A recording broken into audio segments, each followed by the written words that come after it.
जय माता दी। मैं हूं हेमा भारती और आप देख रहे हैं मेरा चैनल माँ हेमा चैनल। तो फ्रेंड्स, एक और नए वीडियो में बहुत बहुत स्वागत है आप सबका। उम्मीद करती हूँ कि आप सब स्वस्थ होंगे, मस्त होंगे और जहां कहीं भी होंगे बहुत खुश होंगे।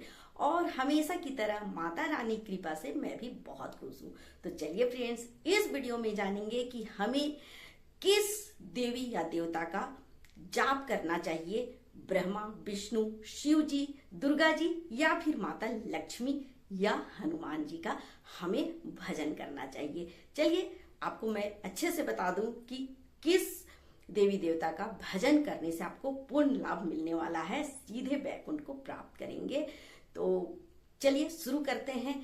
अगर आपको मेरा वीडियो अच्छा लगे तो लाइक शेयर कमेंट कर दीजिएगा। मेरे चैनल में नए हैं तो चैनल को सब्सक्राइब कर दीजिएगा, बेल आइकन प्रेस कर दीजिएगा ताकि मेरे वीडियो के नए नोटिफिकेशन सबसे पहले आप तक पहुंचे। आप भी मेरे जैसे ही माता रानी के भक्त हैं तो मेरे कमेंट बॉक्स में जय माता दी लिखना ना भूलें। और चलिए अब शुरू करते हैं वीडियो और जानते हैं कि हमें किस देवी या देवता का जाप करना चाहिए, भजन करना चाहिए। देखिए, मैं शुरू से बोलते आ रही हूं कि अगर आप शिव जी के, माता अम्बे के भक्त हैं तो अहोभाग्य मतलब आप मनाइए कि आप को शिव जी की कृपा मिल गई है। माता अम्बे आपको एकदम साक्षात प्रकट होकर के आपको आशीर्वाद दे रही हैं, क्योंकि ये जो दोनों भक्ति है ना, ये जल्दी किसी को प्राप्त नहीं होता है। मैं हमेशा ये बात बोलती हूँ, और जिसे ये प्राप्त हो गया उसे एक ना एक दिन, अगर आप सच्चे हृदय से मतलब पूजा कर रहे हैं, उनका भक्ति कर रहे हैं, तो एक ना एक दिन वे आपको जरूर से जरूर ये अनुभव कराएंगे कि भक्त जो आप हैं, हमारा पूजा करें ना करें, लेकिन श्री हरि विष्णु, श्री श्याम, श्री राम, माता सीता या फिर राधा रानी का आप भक्ति करें, ये जरूर आपको अनुभव होगा। और उस दिन आप समझ जाइएगा कि आपका जो भक्ति भाव है, जो आप पूजा कर रहे हैं शिव जी का, ये आपने मतलब उनको प्रसन्न कर दिया है। शिव जी आपकी पूजा को स्वीकार कर लिया है। ये बात तो 100% सत्य है, मैं बता रही हूँ, क्योंकि मैं अपने अनुभव की बात को आप तक रखती हूँ, आपको बताती हूँ। तो देखिए, ये मेरा भी अनुभव है, क्योंकि मैं माता रानी की इतनी बड़ी भक्त हूं ना कि मैं क्या बोलूं। मेरा तो मतलब उनसे ही सुबह होता है और शाम होता है, रात होता है। माता रानी के बिना मेरा कुछ भी नहीं होता है। लेकिन माता रानी ने ही मुझे ऐसा अनुभव कराया कि मैं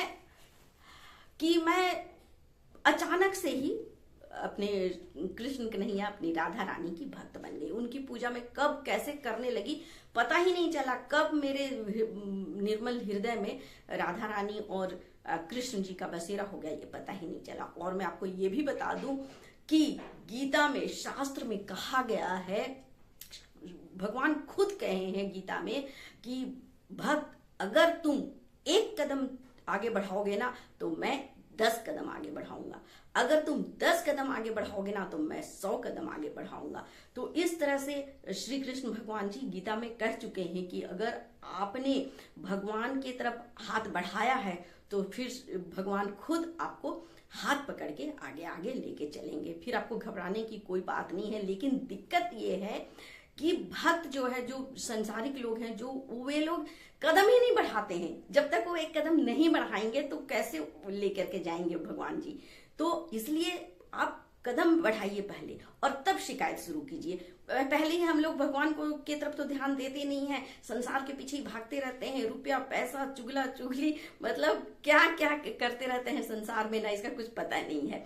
बस इधर उधर ही परेशान रहते हैं। असल चीज, जिस चीज के लिए मनुष्य में हमें ये मिला है जन्म, उस चीज को हम भूल जाते हैं और हम भगवान की तरफ ध्यान ही नहीं देते हैं। पूजा करते हैं तो सिर्फ एक ड्यूटी पूरा करते हैं, सच्चे मन से तो करते नहीं है। तो इसलिए ना तो हम भगवान की तरफ कदम बढ़ाते हैं और ना तो भगवान हमारा हाथ पकड़ते हैं। यहीं पर भूल हो जाती है और हम संसार के चक्कर में उलझे रहते हैं, एकदम उसमें ही खोए रहते हैं। और इतना फिर संसार वाले दुख देते हैं, इतना संसार में दुख हम भोगते हैं। अगर कोई खुश भी है, एकदम ऊंचाइयों को छू लिया है, तो उसी घमंड में वो चूर रहता है कि हम तो बस सब कुछ पा लिए। लेकिन असल माने जब मृत्यु आती है ना, तो उसे समझ में आता है कि मैंने असल में सुख भोगा या मैंने दुख की भोगा है, वो समझ में आ जाता है मृत्यु के समय। और इस चीज को अगर मृत्यु से पहले ही, जीवन रहते ही अगर हम समझ लेते हैं तो समझ जाइए कि फिर आपको उस जो सबसे जो ऊपर है परमात्मा बैठे हैं वहां तक पहुंचने में आपको कोई रोक ही नहीं सकता है। इसलिए मैं कहती हूं कि ब्रह्मा विष्णु महेश तीनों एक ही से उत्पन्न हुए हैं, तीनों का एक ही स्वरूप है, बस वे जगह जगह में रूप बदलते हैं।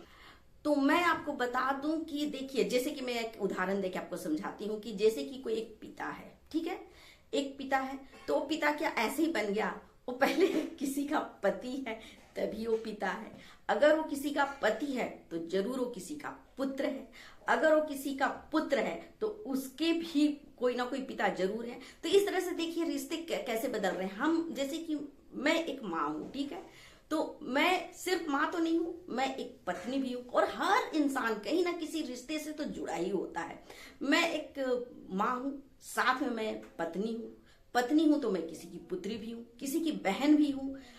और मैं किसी, मतलब इस तरह से हम अपने रिश्तों में ऐसे जुड़े हुए हैं कि हर जगह अलग अलग हमारा रिश्ता है। जैसे कि हम अपनी माँ के लिए पुत्री हैं, तो हम अपनी माँ के साथ कैसे बात करते हैं? हर कोई, जैसे कोई पुत्र है तो अपने पिता के साथ कैसे बात करेगा, चाहे एक पुत्री अपनी माँ के साथ कैसे बात करेगी, ऐसे ही बात करेगी ना।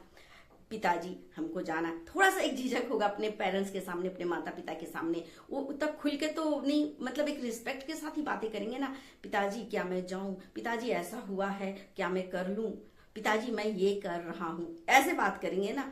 ऐसे जब वही इंसान, वही मैं, जब एक पति या पत्नी बनते हैं तो जैसे वही पुत्र, अब पत्नी का उसका स्थान हो गया, उसका विवाह हो गया, पत्नी आ गई, तो अपनी पत्नी के साथ वही पुत्र जो अपने पिता के साथ बातें कर रहा था झिझक के, रिस्पेक्ट के साथ कि पिताजी मैं ये काम कर लूं, ऐसे कर लूं, या अपनी माता जी से बोल रहा था माँ मैं ये कर लूं, मुझे ये पसंद है, माँ ये करो ना, ऐसे जो बातें हो रही थी।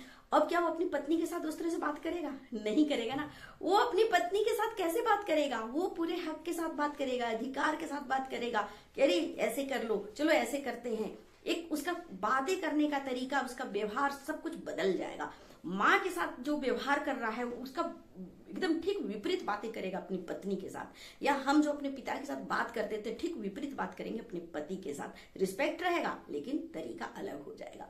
देख रहे हैं? उसके बाद जब हम पिता या माता बनते हैं तो वही इंसान जो पति पत्नी के साथ अलग व्यवहार किया, अब अपनी पुत्री के साथ वो कैसे बात करेगा? वैसे रिस्पेक्टफुली बात करेगा क्या? अपनी पुत्री के साथ पत्नी के साथ बात करा तो वैसा बात करेगा? नहीं, उसका सब कुछ तरीका बदल जाएगा। एक पुत्री के लिए या मेरा पुत्र के प्रति बिल्कुल तरीका बदल जाएगा। बेटी ये खा लो, पुत्री ये कर लो, ऐसे करो, नहीं, उसे प्यार दुलार करेगा, है ना, उसे प्यार करेगा, दुलार करेगा कि नहीं बेटी ऐसे कर लो, नहीं पुत्री ये चीज कर लो, ऐसे मत करना, वैसे नहीं करना। एक तरीका ही बदल जाएगा। हम जब अपने औलाद के साथ बात करेंगे तो वैसे बात करेंगे ना, अरे नहीं उधर मत जाओ, ये मत करो, ऐसे करो, है ना, इस तरीका से बात करेंगे। और जब हम अपने भाई से या बहन से बात करते हैं तो बिल्कुल एकदम बिंदास होके बात करते हैं, अरे क्या चलना चलते हैं, उधर कहते ऐसे। और जब हम किसी मित्र से बात करते हैं तो कैसे कहते हैं, अरे क्या यार चल चलते हैं घूमने, अरे चलना, मतलब एक अलग ही व्यवहार तरीका, लफ्ज हो जाता है, बदल जाता है, सारा सिस्टम ही बदल। व्यक्ति हम वही हैं, लेकिन जब हम पुत्री रूप में थे तो अलग व्यवहार था माता पिता के साथ, जब हम बहन रूप में हैं तो अलग व्यवहार है अपने भाई के साथ, जब हम पत्नी बनते हैं तो अलग व्यवहार होता है पति के साथ, और जब हम माँ बनते हैं तो अपने बच्चों के साथ अलग व्यवहार होता है।